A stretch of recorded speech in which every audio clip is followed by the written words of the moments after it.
Hello and welcome to Finance Matters, a production of the Ministry of Finance and the Public Service. I'm your host, Daniel Pasley, and with me is National Financial Inclusion Coordinator, Ms. Melanie Williams. Hi, Melanie. Hi, thank you for having me. So over the last 2 weeks, we've been talking about financial inclusion. Right. But I'm curious, I want to know a little bit more about the successes of financial inclusion. So could you tell us a little bit more about that?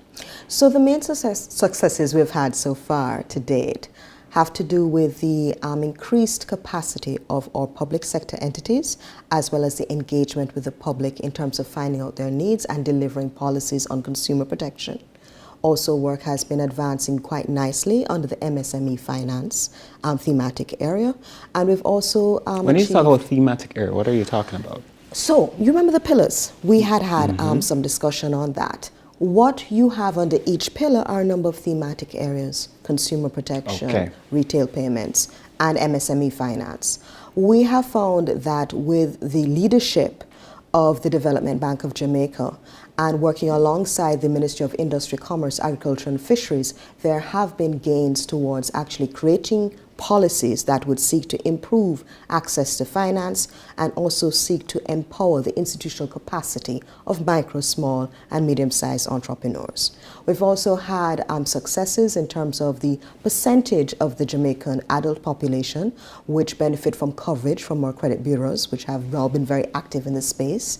We see increased participation of credit information providers, that is creditors, persons who advance finance or credit to the industry. You see gains in that space. We've also had gains being made in terms of developing the concepts around consumer protection for the users of banks.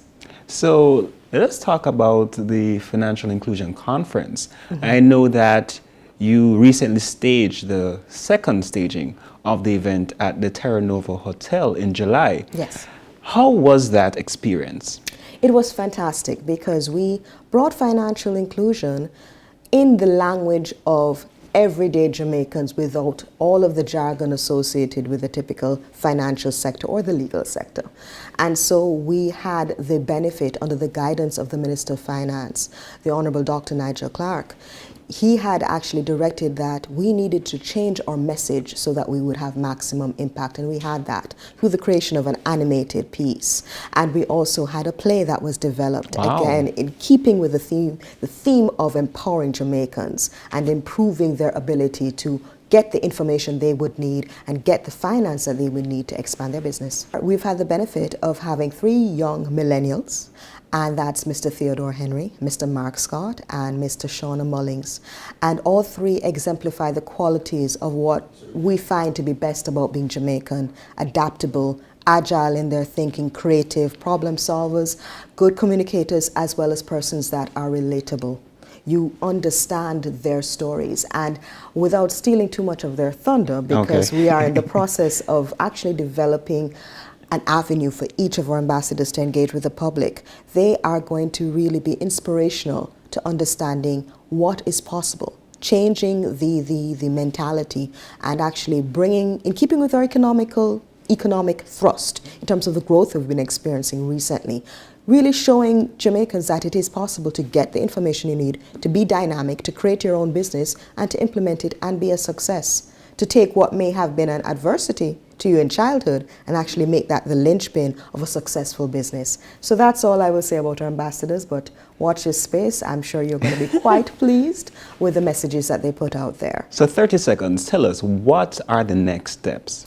The next steps we would like to see would be the increase of resource allocation to the partners that are part of the financial inclusion movement, if you will.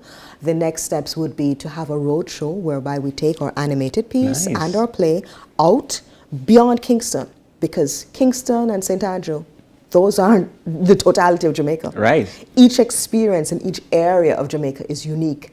And we also want to have greater segmentation, if you will, in terms of our enterprises and engagement with them. Thank you, Melanie, for sharing about this broad topic, financial inclusion. I indeed learned a lot, and I'm sure that our viewers learned a lot also. Grateful. Thank you so much for having me. So on behalf of the hard-working team here, I thank you so much for watching Finance Matters. And next week, we'll be focusing on another branch of the Ministry of Finance and the Public Service and how we are helping you to achieve economic growth. I'm Daniel Pasley, and we'll see you next time.